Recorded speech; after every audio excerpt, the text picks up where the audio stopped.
And this pine tree's got more different names than just about common names than any other tree you could imagine. Called the digger pine, it's called the foothill pine, it's called the bull pine, it's called the gasoline tree for reasons that we can get into in a couple of weeks. So we do our tree zoom. But my very favorite, it's called the ghost pine. It lives in very hot and dry areas, and it doesn't have much foliage. It's open at the top. It's great for Halloween, but it would make a terrible Christmas tree. But when the light shines through it, it has kind of an eerie, ghostly appearance. And with the wind whistling through, it makes you think of Halloween, if nothing else. And kind of looks like, loves to grow crooked, like a ghoul traipsing up the hillside. Oftentimes, the ghost pines are infested with a parasite, a mistletoe, called Dwarf Mistletoe. And you can see the little berries on the right. What the mistletoe does, it sinks its little roots, its hausterium, into the tree, and it steals water and food. And the way it spreads, it has these little berries that puff up with water in the fall, and they explode.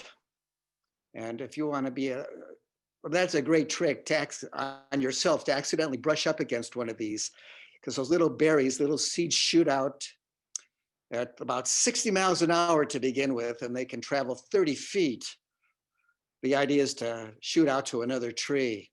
But if you're not ready for it, you can usually tell when you're on a hike when somebody's accidentally touched one, because they scream. But the growths tend to, well, they look like this, and they also tend to cause a deformation in the stem of the tree. And they look like witches' brooms. So we have the ghost pine growing witches' brooms.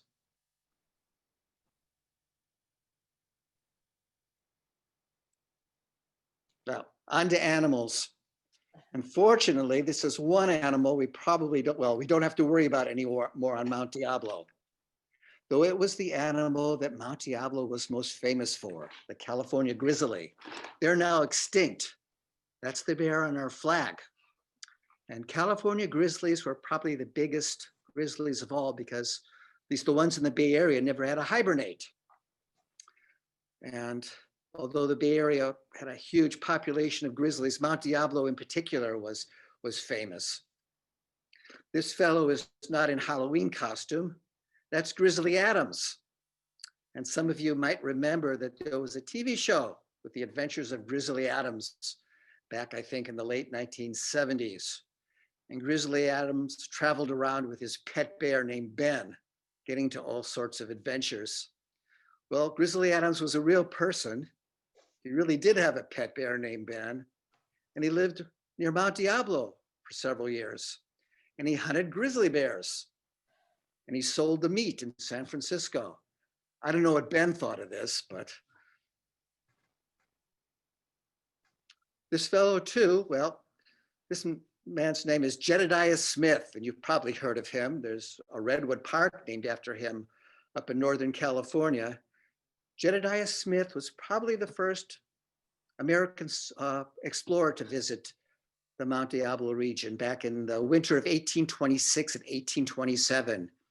He was a very famous scout and explorer and beaver hunter, a beaver trapper. So he came through the area probably looking for beaver in the Delta and Mitchell Creek.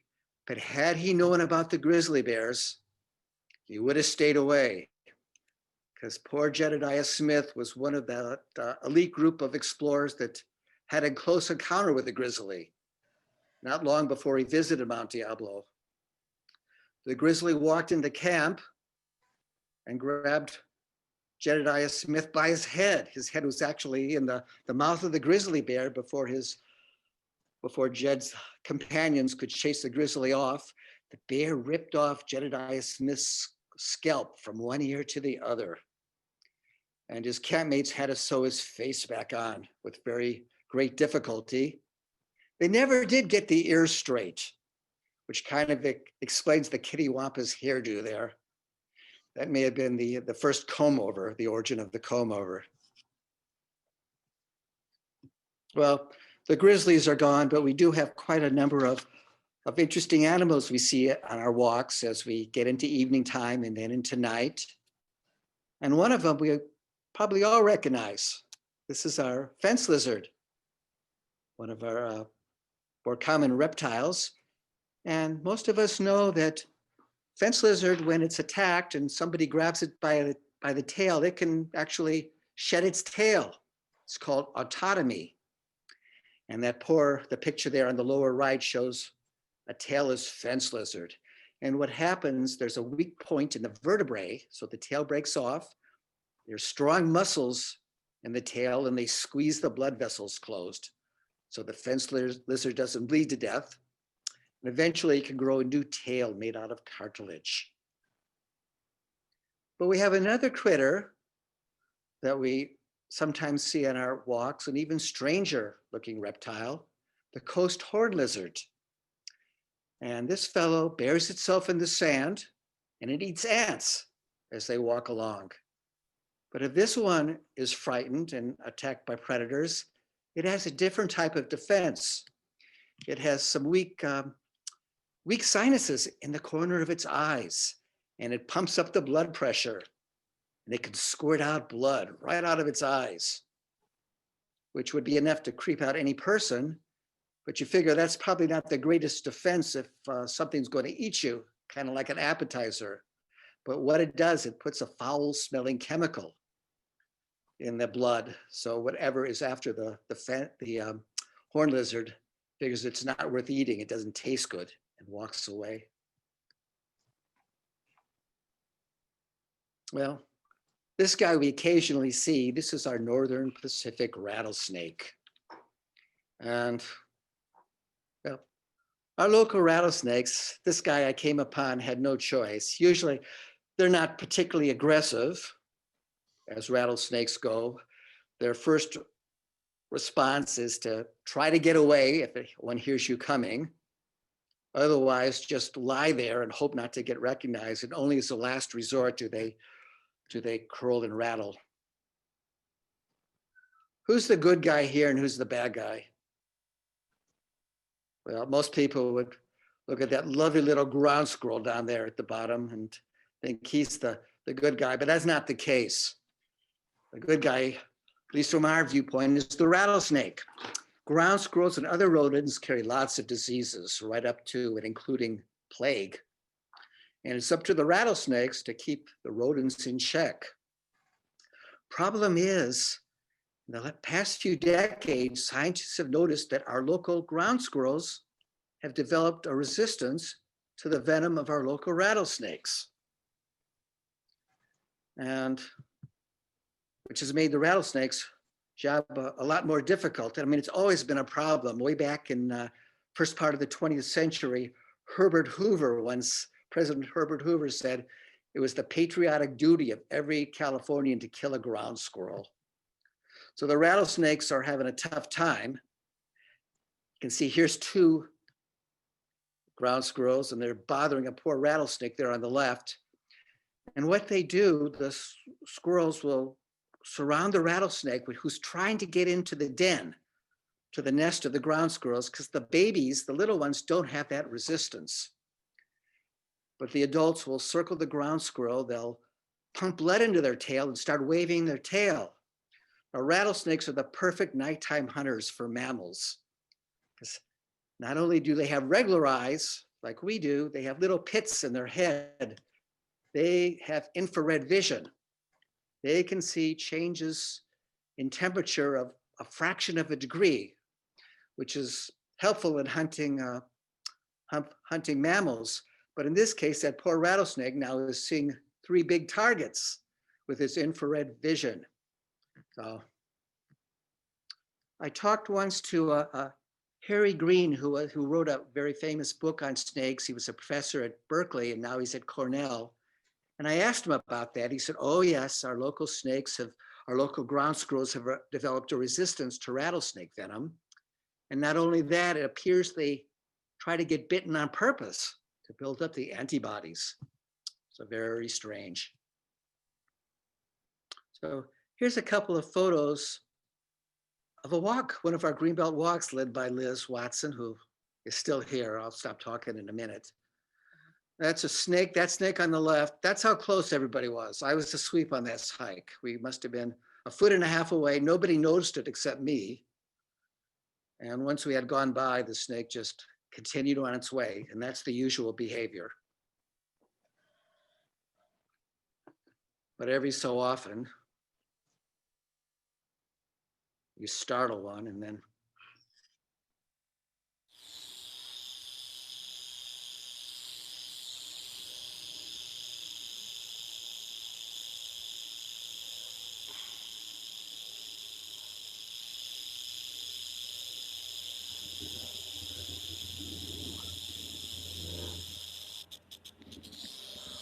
once you hear that rattle, you don't forget it.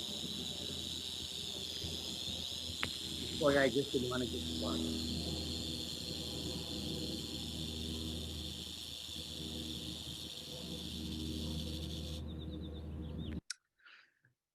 Well, just about Halloween time in October of 1861, the California Geologic Survey paid a visit to the Bay Area, and they camped in Mitchell Canyon on Mount Diablo. The Geologic Survey was exploring California to make maps and to do some botanical work and some, as the name implies, geological work, and to find out where the mineral resources were. These guys were all from back east, led by Josiah Whitney, our official state geologist. And they had been here several months and they were quite pleased with themselves. They were a bit worried about coming to the wilderness of California, but as Whitney said, by October of 1861, they had braved the perils of flood and field and avoided the friendly embrace of the grizzly bear.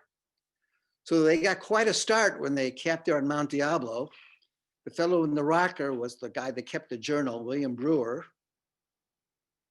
And one morning, they didn't see a grizzly, but they saw a very large spider. And William Brewer wrote in his journal, they've got these spiders on Mount Diablo. They're the size of a half-grown mouse with fangs the size of a rattlesnake's and a bite generally considered fatal. Pleasant traveling companions. Take it away, Liz. Hey, so thank you, Ken. So see, on Mount Diablo, there are tarantulas. Of course, normal circumstances, we would be going out and doing these walks out in the Mitchell Canyon area, but now we're having to do this virtual, but we're out. This time of year now, it would be mainly, they would be basically, we wouldn't be seeing too many of them because it'd be kind of the end of the, when the males would go out looking for the females, in search of the females, call it the tarantula season. So here are the tarantulas. So tarantulas, of course, are arachnids. Under the same umbrella as scorpions and even, yes, even ticks and mites are all under that. So with the tarantula, of course, they have 8 legs, 8 eyes, which are straight up, so they can't really, they only see shadows. And people have asked me in the back, they see, and here's a good, you could really see there is the spinnerets. And that comes from the glands in the abdomen. The silk comes out. And of course, they don't do traditional webs, but they have silk for their burrows, which we're going to see in a minute. But one thing I want to mention also, besides the eight legs, they also have, some people have asked, well, they would see these 2 and they would go, no, this one has 10. And I'm all, no, those are pedipalps. Those are, they call them helping hands. And so they use them for kind of digging, transferring smells and vibrations. Okay, let's go back one. Okay, up one. with the eggs. Okay. So here we see the egg sac here. And so in early spring, the female, they live in burrows. So they live underground, and it's about a foot deep, and it's L-shaped. And they live solitary lives. And so basically what happens is early spring, the female will go ahead and lay her eggs. And then about a month or so after that, the eggs will hatch. And she'll have about 200 baby spiderlings there. And after the first molt, because they have exoskeleton, so they, as they're growing, they're molting. And after the first molt, those little spiderlings, they go out on their own and look for their own, get their own burrows. But while they're with mom, they, for some of the nutrition, they eat their eggshells, their egg sacs. So they'll go ahead and eat that.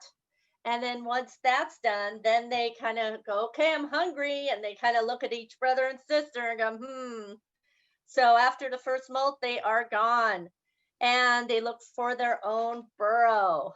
And then they kind of mature about the age of 4 to 7, both males and females. But there's one big difference between the males and the females once they mature. And that will be the next slide, please. There we go. It would have those little hooks. And those are those mating hooks or clasps. The males would get those. And they'll leave their burrows for the last time. They will not go back. That's it. Their mission now in life is to look for girls and to go around, and they don't migrate. They just kind of wander and they look for the females. And once they find a burrow, and you'll see here, here's the burrow, and it has a silk covering. And there's the tarantula going and looking for that, found that girl and is knocking on that door. So he'll tap, tap, tap and try to get her out. So once she feels the vibrations, she will go ahead and charge up and out, thinking it's dinner, thinking there's some food there. And then he will go ahead and they will mate. And there's the video here of them mating. This was taken 2 years back on Mount Diablo. So here's the video. We were going to put porno music to accompany this. Keeping it up. Enough trouble. You'll hear some talking in a minute.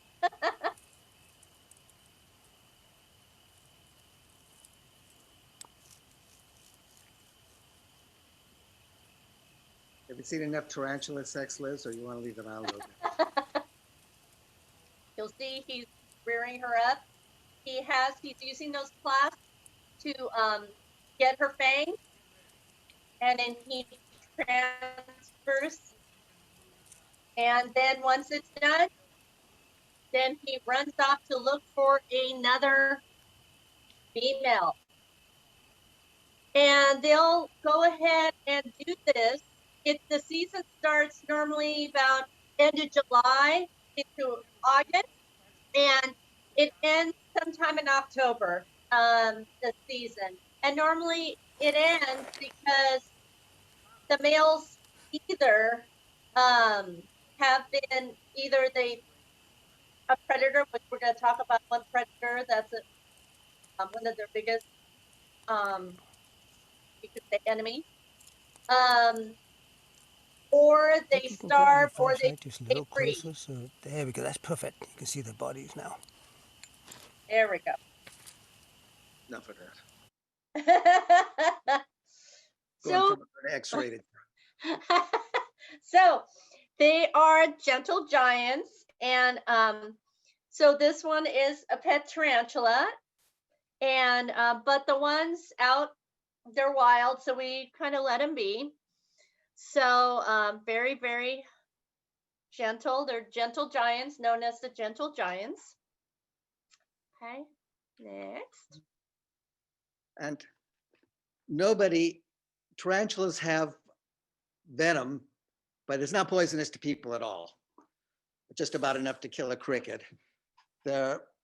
Nobody anywhere in the history of the world's ever been killed by a tarantula.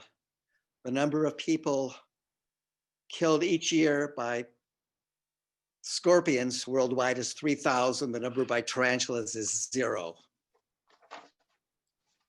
Except that guy. There we go. The way they got their bad reputation, number one, they're huge and very noticeable. But you have to go back to Italy. Back 600 or 700 years, people would be out in southern Italy during this time of year harvesting grapes. And there'd be huge spiders walking along that they called tarantulas. I mean, they look like tarantulas. Physiologically, they were, scientists put them in as a type of wolf spider, but the folks in Italy called them tarantulas. And all of a sudden, someone would start to feel sick and see 2 fang marks. They figured they had been bitten by those tarantulas. And they figured the clue is they started to feel sick, because you wouldn't feel sick from a tarantula bite if you could get one to bite you. But anyway, they thought they had been bitten by the tarantula. They thought the only way to get the venom out was to sweat it out. So they started to jump around and dance. Well, it looked like so much fun. Everybody else in the group started to do the same thing. And psychologists today call the form of mass hysteria induced by tarantulas tarantism. And the dance that people used to do when they thought they'd been bitten by the tarantula, well, it's called the tarantella. So the next time you watch The Godfather and Marlon Brando's dance in there with the wedding dance, that's a tarantella. It turns out, well, here you can see in the middle of the picture on the left, there's a musician. That was a good gig back then. The musicians would travel around southern Italy, and they'd hire themselves out to various villages to play music. But when people got bit by the spiders, and everybody could dance the tarantella, or they could dance to musical accompaniment. So that's the equivalent of hanging out on a street corner today. You just hire yourself out to accompany the tarantella. Well, in reality, it wasn't the tarantula doing the biting at all. It was a European black widow. And European black widow, you don't necessarily feel the bite. The venom can make you sick. Of course, by the time that people started to get sick, the black widow that was hiding to begin with, probably in the grapevines, was gone, and that poor tarantula got the blame. So this is of course, our black widow that you might have in your garage or in a wood pile. This is a local species. But even the poor black widows, they get a bad rap. Here's mama and here's papa. The females don't necessarily eat the males. That's, in fact, well, there's many species of black widows, and none of the species that live in the United States do the females routinely eat the males. What happens is a male will find a female and kind of hang out on the corner of her web, trying to be unnoticed. He's just waiting for mating time to come. And when it's almost mating time, the female will actually put out threads of silk with pheromones on it, spider perfume, to attract other males. She wants a big selection of suitors. But what this little devil does, the resident male, he'll go up when the female black widow isn't looking and snip off those new strands of silk with the spider perfume and dispose of them so that nobody else will come. So if she eats them, he had it coming, but usually she doesn't. So, well, so here's a tarantula. You can see on the abdomen here, its main defense, well, its if one gets scared, it'll go up on its hind legs and try to scare you with its fangs. If that doesn't work, it has to go to plan B, which is to go up on its front legs and on its abdomen, little bitty porcupine hairs, urticating hairs, and he can kick a clot of hairs off. And if you're a coyote or a fox and those get in your nose, you're going to start sneezing, and the tarantula has a chance to run away. That's its main defense. But the reason it's in so many horror movies is that it's so docile and so easy to work with. The actors are under no threat at all. So you see it in a lot of movies. And of course, my very favorite one was this 1955 classic. It was just on Turner Classic Movies a couple of weeks ago, Tarantula. It's got all the old, it's got John Agar. Remember Leo G. Carroll? Cosmo Topper. Anyway, through no fault of its own, some poor tarantula gets transformed to giant size and is terrorizing the Arizona desert, eating mostly cattle that are out there for some reason. And the local law enforcement try to stop the tarantula. I think here they're throwing dynamite at it, which is kind of counterproductive. Nothing works, and so finally they have to call out the Air Force. They shoot some rockets at it, that doesn't work, and then they make a second pass and drop napalm, which kills the tarantula. And the notable thing about an otherwise unnotable movie was it was the first role for a then unknown actor who went on to be very famous. He was the leader of the jet squadron that killed the tarantula. You never see his full face. He does have a couple of lines. He's always wearing the oxygen mask. This is 1955. Who was the actor? And the hint is, look at the eyes. Look at the squinty eyes. Now, if he had the line back then, which he didn't, I think his line was, let's hit it with 4 rockets each on the first pass. He would have said, make my day. Clint Eastwood. Terry got it. Clint Eastwood, that was his first movie role. And he was such a success that he went on, his second movie role was in Revenge of the Creature from the Black Lagoon in the same year. He played the lab assistant. Well, tarantulas don't have to worry about napalm unless Clint Eastwood's around, but they do have to worry about this guy. This is a tarantula hawk wasp, a Pepsis wasp. It's gigantic. And it's got a stinger that's 1/3 of an inch long. And fortunately, it doesn't bother people. I mean, it's got the orange and the dark blue, black color. That's nature's warning signals. Mostly it's interested in pollen, especially milkweed. But come fall, when it's time for mama wasp to lay her eggs, she's flying around looking for those wandering male tarantulas that Liz talked about. And if she finds one, she attacks. And you figure that wouldn't be a fair fight, because that's a big wasp, that's a bigger tarantula. But remember, tarantulas are lovers, not fighters. And when he rears up to try to scare her away, she stings him under one of his legs. Doesn't kill him, but he's paralyzed within 2 seconds. She drags him off.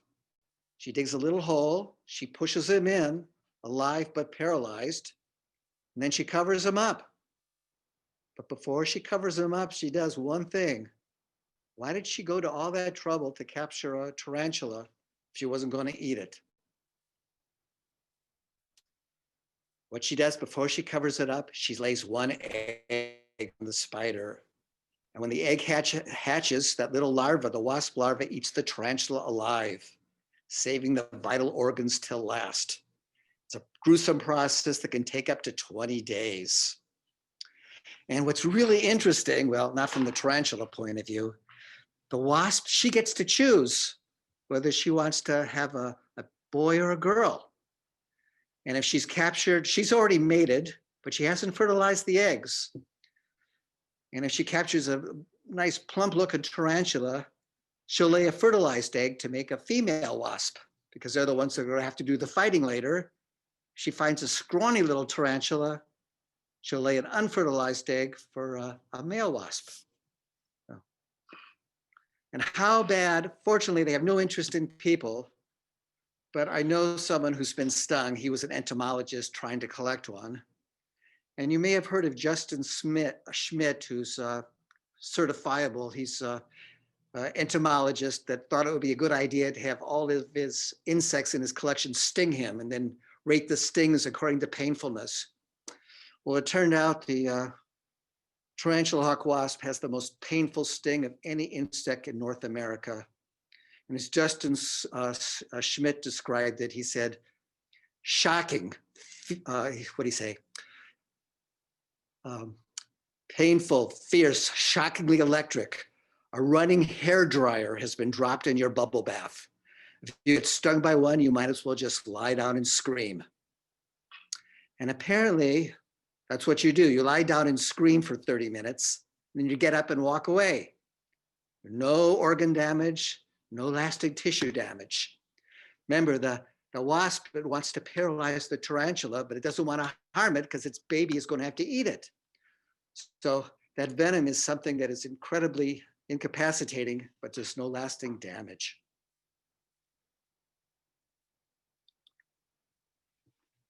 Well, as Liz mentioned, this is a relative of the tarantula. We see these guys on Mount Diablo on Liz's walks.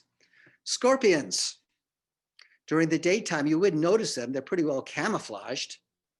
But at night, we have our UV lights we take on our Greenbelt Alliance walks, and we shine the light, and this is how the little scorpions appear. There's a chemical in their exoskeleton that changes the UV light that hits them into a bluish green light, cyan. Remember, that's the word that's on those toner cartridges. You can never quite figure out what it is. It's blue-green light. And that's what bounces back to our eyes. And that's also the light that the scorpion sees. They don't see UV light. They see that bluish green light. And why they do it has always been something of a mystery. I mean, what good does it do them at night? I mean, the sun's out with the UV light during the day. But it turns out there is UV light at night. We don't see it, but that's the most common frequency of light at night. There's plenty of UV light from the sun being bounced off the moon. The stars have UV light. And somebody with a lot of time on his hands or her hands figured out there's like a billionth of a billionth of a billionth of a percent of UV light coming residual from the Big Bang. So the best notion that anybody had was, well, they just do it. But the thing is, scorpions that have just hatched, little babies, they don't do it. Scorpions that have just molted, that have just shed their exoskeletons, they don't do it. It's some chemical that has to build up. So it's not biological free. There must be some purpose to it. And finally, some scientists couldn't stand it anymore. They got some scorpions. They blindfolded them. Don't think about that too much. I think it's the same company that makes COVID masks for tarantulas. They blindfolded the scorpions and they shine UV light on them. And even though they couldn't see the light, the scorpions took off like something was after them until they got to a place where there was no UV light. Then the scientists tried just plain blue-green light, and the scorpions reacted even stronger. They skedaddled. And the scientists concluded that it was actually a warning signal for the scorpions. If they were out on a night where they could detect blue-green light, they weren't safe. They better get into a crevice. They better get under some shrub. They better move until they do that. And the light didn't go through their eyes. It went right through the nervous system, right through their exoskeletons to their nervous system. Their nervous system was picking that up. So, mystery solved. Or as one scientist said, their whole body is just one giant eyeball. No. Clint Eastwood wasn't in that one, so I don't think I saw it. So the scorpions we have on Mount Diablo are pretty tiny. There's actually 3 different species. One's the forest scorpion, and one's the common scorpion, and another one with a Latin name I won't even try. So this rarely happens on any of Liz's walks. I got nothing for this, Liz. You better explain.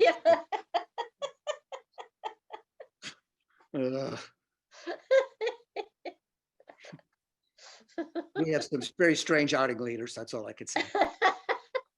Oh, just one more, and then we'll go on to birds, and then we'll be finished. Well, this one you've probably seen if you've done any time outdoors. We sometimes see it in the late evening and at night and during the day. This is the Darkling Beetle. And well, there's lots of different species of Darkling Beetles. And if you startle a Darkling Beetle, you're walking along, it'll actually go up on its front legs and stick its rear end up in the air. And what some of them can do, they can actually shoot out a mist, an aerosol spray of some very foul smelling fluid. And that's usually enough to deter predators. Doesn't do much to people. But here's the thing. Not all species of Darkling Beetles have the spray, but they all do that headstand. It's type of mimicry. It's called Batesian mimicry or Batesian mimicry, where some of the species that do it have that defense and some don't, and they darn well know that you can't tell the difference. They're just a black beetle to you.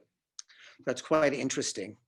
And as I say, it's really no problem with people. If you were to get some of that spray on your hand, it has quinones in it. And if you got enough on there and it stayed on there long enough, it could turn your skin dark temporarily. But it was those quinones, I don't think they were milking Darkling beetles or stink beetles as they're called, to get the quinones, but it was the original chemical used in those indoor tanning lotions that you'd put on, and it would make your skin a little bit dark, or actually would turn it orange, right? And you look like you had been in the sun for a while. People could tell you what wasn't a real suntan. But if nothing else, that finally explains the mystery of how a certain politician got that orange color. He let stink beetles crawl all over his face, and explains how the beetles got their stink, I guess. Liz, save me here. Well, on Mount Diablo, we also have bats. We also have bats there that come in and out of the park. There are at least 13 different species of bats. Some of them are endangered. Now, we're looking up, yeah. We are looking at a bat that is not on the mountain. It's not here, the vampire bat. Those are actually found in Central and South America, so we don't have those here.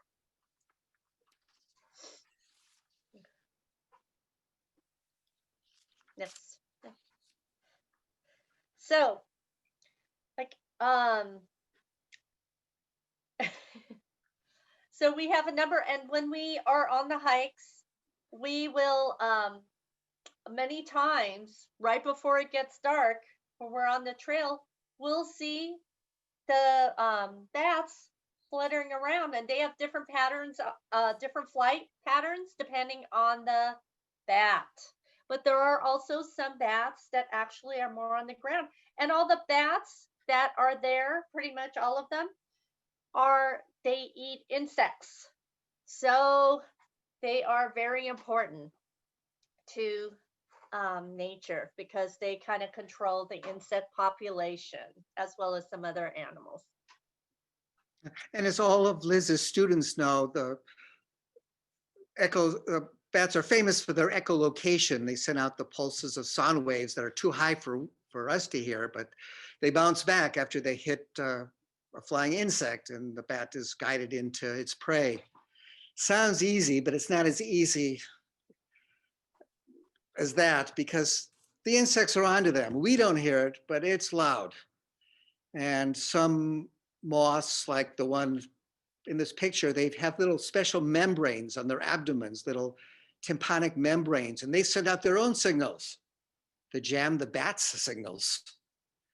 Some of the moths are very foul tasting, and they have a particular echo location signature that the bat learns to avoid. I mean, the first bad tasting moth gets eaten, but the rest gets saved. Some of the moths, when they detect the echolocation, they just stop flapping and drop. So a few of the bats, they have some countermeasures. They really don't use the echolocation to hunt. They're called the whispering bats. And they use the echolocation for navigation. They just don't want to crash into anything. And they actually fly close to the ground, as Liz mentioned. They use their ears. And one of those whispering bats on Mount Diablo is called the Pallet Bat. It flies close to the ground, it listens carefully. It can actually hear insects scurrying along the ground. Its favorite prey are beetles, darkling beetles, and scorpions, as you can see here. And oftentimes they'll detect a scorpion, they'll land, and they'll just chase down the scorpion. How creepy is that? And the pallet bats actually have a resistance to scorpion venom. But I should mention, I mentioned 3,000 people die worldwide from scorpion bites. The ones on Mount Diablo aren't dangerous at all, except if they tend to be going down your neckline. Liz? All right, so here is a very unique bird that calls Mount Diablo home. It's the common porwheel. It's the smallest member of the nightjar family.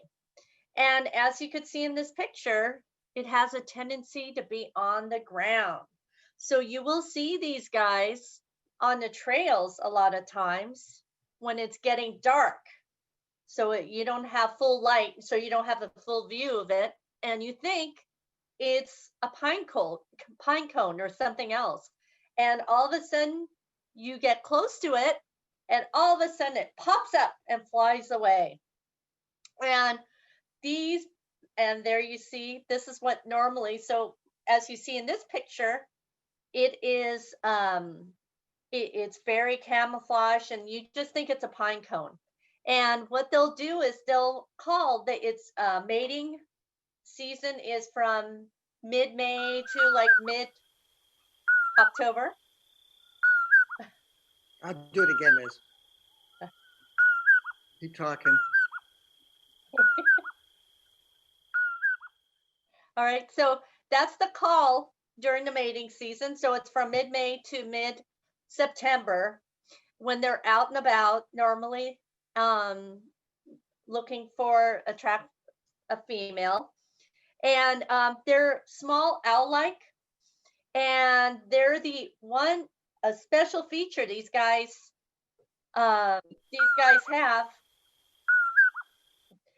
A special feature they have is that they hibernate. They're the only true known hibernators. There's some that do for a short period of time, but they're not considered true hibernating birds. So what will happen, because they eat insects, their diets consist of insects. And when it becomes scarce, instead of migrating, they end up going and hibernating. So their body temperature will drop as low as 40 degrees and Fahrenheit, and their respiration rate decreases up to 90%. So that is our, that's the common porwheel. I don't know if I want to say, and it was first discovered that they were hibernating from the Lewis and Clark expedition. They were the ones that realized that actually there are birds that hibernate. And I don't know if you want to add anything to that, Ken? Yeah, that it was observed scientifically. It was determined in the 1940s that they hibernated. And then historian was just happened to be looking at the journals of Lewis and Clark, and they had observed this phenomena in the first decade of the 19th century, and it just gone unnoticed. So we all know this guy, kind of associated with Halloween, even though it's not a night flyer. This is our turkey vulture. And turkey vultures, you look up in the sky and you see this huge V-shaped silhouette rocking back and forth, and they're nature's cleanup crew, right? We'd be awash in carcasses if it wasn't for these turkey vultures. And you wouldn't want to invite one to, even though it's got turkey in the name, you don't want to invite one to Thanksgiving dinner. They have some fairly gross habits. They got that bald head. That's quite useful for sticking the head into a carcass and not getting gunk over the feathers. The way they kill bacteria is on their legs, they pee down their own legs. But there's something unusual about turkey vultures that makes it different from most other vultures in the world. In fact, there's only one other vulture in Africa that can do this. Most birds, they find what they're after by their great eyesight. And it was always assumed that turkey vultures, like other vultures, did the same. And it was during the 1940s that there were geologists here in California. They worked for the oil gas company. They were trying to find breaches in underground natural gas pipelines. So natural gas has no odor.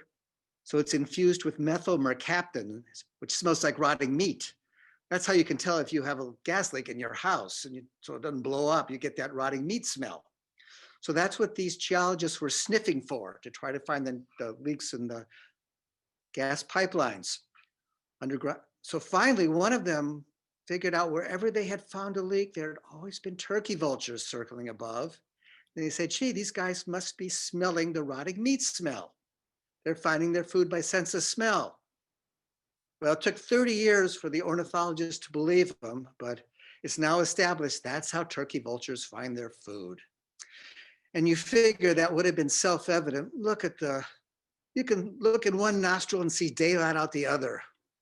Huge olfactory glands. I mean, people say they can look in one of my ears and see daylight out the other, but you really can do that with the nostrils of this bird. And a group of turkey vultures like that, it's called a kettle of turkey vultures. And just real quickly, this bird is so closely associated with Halloween. This is our raven. And in the corvid family, along with crows and jays, if you have trouble with ravens and crows, distinguishing the two, you're not alone. It's easy when they've landed. The ravens have much thicker bills and they kind of have these wispy feathers. Ravens, it's funny, with the Native Americans and in the Americas, it's always been associated with good omens. They were the jokester and the trickster. So in all the Native American stories, the raven's kind of a hero, but over in Europe, it's just the opposite, quite sinister. I mean, ravens are omnivores, but they're the one bird that actually flies towards gunshots when it hears it, because they know there's going to be something dead there to eat.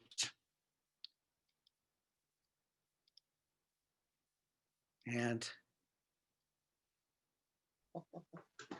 back in Ireland, I have to do this for Jesse. The raven was associated with the goddess of battle and death, the Morrigan. And she could change herself into a raven. So if you were on a battle, if you were a soldier getting ready to do battle and you saw a raven overhead, that was the Morrigan. That was a very bad omen. She was waiting for you to take you to the other world. Liz. The owls. That's how she finally got rid of the scorpion.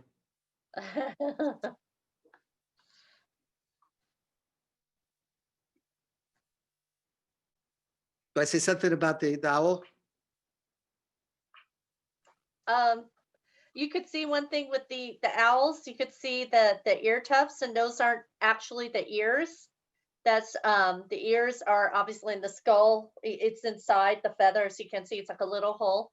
There's the great horned owl, and one thing with the great horned owl is the females are a little bit bigger than the males, and they the female has the call is higher pitch and the males is lower pitch, and so it's really cool at night you were to hear them, to hear it. And then there's a sound.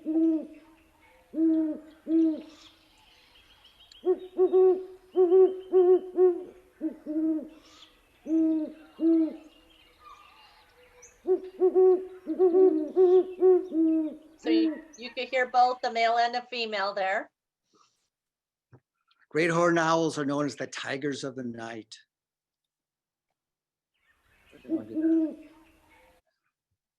Okay, here is the Western Screech Owl.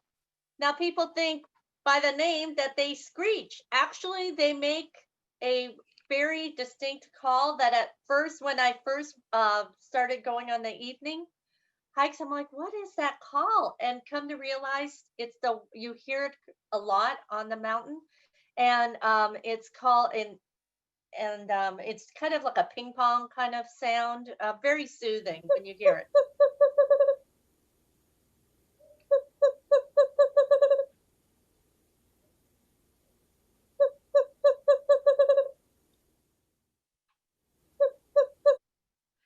So the one that actually screeches is the barn owl.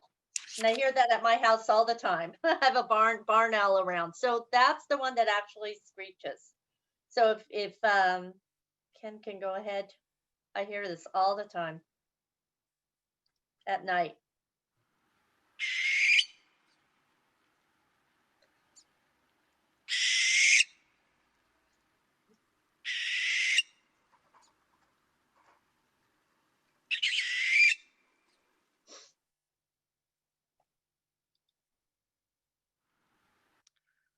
We'll be done in like 3 minutes, Jesse. Here's one of the interesting things. Of course, owls have great eyesight, right? Our evening hunters.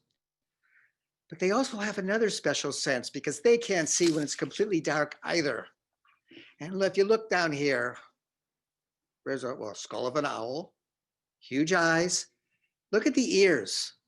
One ear on this side, this one's facing up on figure 6. The other one is lower, it's facing down. Looks like somebody did a Jedediah Smith on this poor owl. But they have asymmetric ears. They are crooked, they're crooked on purpose.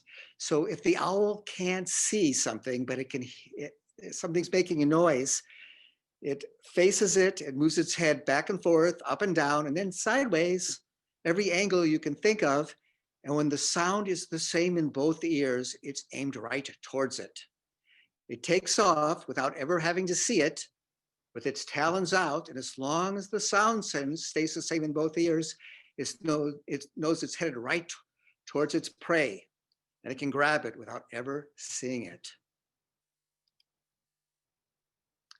Except here's this great horned owl that only works, well, if you've got a pet bird at home or had bird fly close outdoors, you know they're noisy flyers. They make a lot of noise when they flap and fly.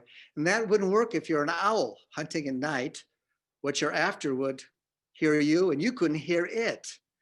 So owls have a special adaptation. They have these huge wings, lots of lift. Owls don't have to flap much. They can fly about 2 miles an hour without stalling and falling to the ground. And their flight is silent. On the leading edge of the wings, there's little structures called a comb. On the back edge, there's riffles. The feathers are real fluffy. So there's almost no air turbulence when they fly. It smooths out the air.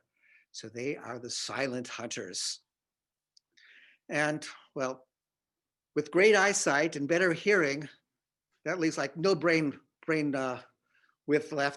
in the brain left for smell. So these guys are the opposite of turkey vultures. They have absolutely no sense of smell at all. So you might guess with the great horned owl, that's a big bird. And mostly it eats rodents, but its very favorite prey, it loves to eat skunk. And it doesn't bother the owl one bit at all.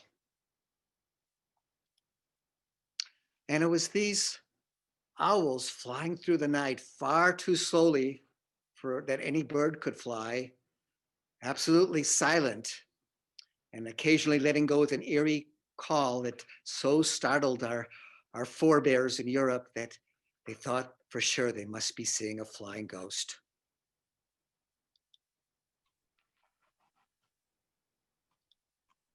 And that's our presentation. Jesse?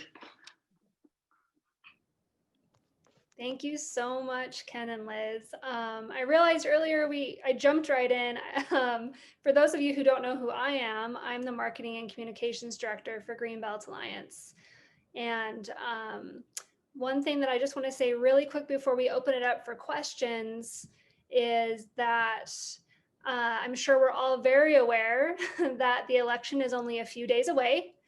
And so as we wrap up, I want to encourage folks, once you're done here, to check out the Greenbelt Alliance voter guide before casting your ballot if you haven't already. And our guide includes ballot measures that we've endorsed throughout the region that will have lasting impacts on our environment and communities. And of course, it's our votes that will make change and make sure that we're creating a climate resilient Bay Area. So please go ahead and check that out and be sure to vote before or on Tuesday. And so now I just want to open it up. I know Emmy had a few questions if she's still around. I appreciate Well, everyone. Liz has, I forgot, we just skipped, Liz has her tarantula there. Liz, you better bring it out because I'm not quite sure I can. Here you go. Scarlett says, Happy Halloween. Let's see. This is the Oh, hi, Scarlett. Are you seeing Scarlett? Yep, we can see her. Oh, good. I can't see anything but my slideshow. I don't know. There you go. Great. Thank you so much, Liz. Even I'm afraid of that spider. All right. So, Emmy, are you still? Yeah, you're still here. So I'm going to go ahead, if I can, and unmute you, Emmy, so you can go ahead and ask a few questions. I know you had some. Let's see. Oh. I might not be able to unmute you, but I can ask them for you, Emmy. Sorry. So Emmy's questions. First of all, Emmy asked earlier in the presentation, I thought that a fence lizard was called a blue belly lizard. Ken, can you address that? It sure is. The males have both male and female have blue bellies, and the male has blue belly, much more distinct blue belly. And it's used for, well, attracting females for one thing, and then trying to intimidate competitors. And one thing about the fence of dropping your tail, that makes it a little difficult because until those tails grow back, the girls aren't going to like the tailless male, and it makes it a little bit that they store food, fat in the tail, and helps with locomotion. But you're right, they're called blue bellies. Okay, great. And then another question from Emmy is, are the winter twigs of poison oak poisonous? Yes, they have the urushiol in them, but it's a lot harder to get it because you're cold and your pores aren't open and the resin isn't flowing in the poison oak. But if you're one of those people that the medical profession classifies as exquisitely sensitive, you can do it if you really try. The way you can, sometimes you'll see black on the surface of poison oak twigs. That's the urushiol that's been broken, and it oxidizes when it hits the air. So those are the ones you especially want to stay away from. Great. And then this one's for Liz from Heather. How did you get the scorpion to crawl on you in that photo? Also, was the owl on your arm wild? So the scorpion, there's a story. I was down in an amusement park, actually in Southern California, and Knott's Berry Farm. And actually they had a number of, arachnids and arthropods there and stuff. And they actually, that day, they were having people, if they wanted to hold the scorpion. And of course, I'm like, okay. So they put it on me. So I'm assuming they had I'm pretty sure they had the stingers taken out. So otherwise they wouldn't be doing that. And as far as the owl, if you look real close at the picture of that owl, it was at the Oakland Zoo. And actually we were there for an outing actually. And there was a person that actually was handling the owl, but it looks like it's my arm. It looks like they have it on their arm. I'm not really holding it, but it looks like Wait, I all am. the secret, Liz. Yeah, it's okay. Great. So that's a story of those two. That's awesome, Liz. Thank you so much. All right. Well, we appreciate everyone sticking around for a few minutes past 11, and we hope everyone has a fabulous Halloween and stays safe. And we will be sending out a follow-up email that has a recording of this presentation. So look out for that and feel free to share. And please join us for our next outing, which is coming up very soon in November. And you can go on our website to see more about that and RSVP. So thanks, everyone. And there's Scarlett again. Happy Halloween. Hi, Scarlett.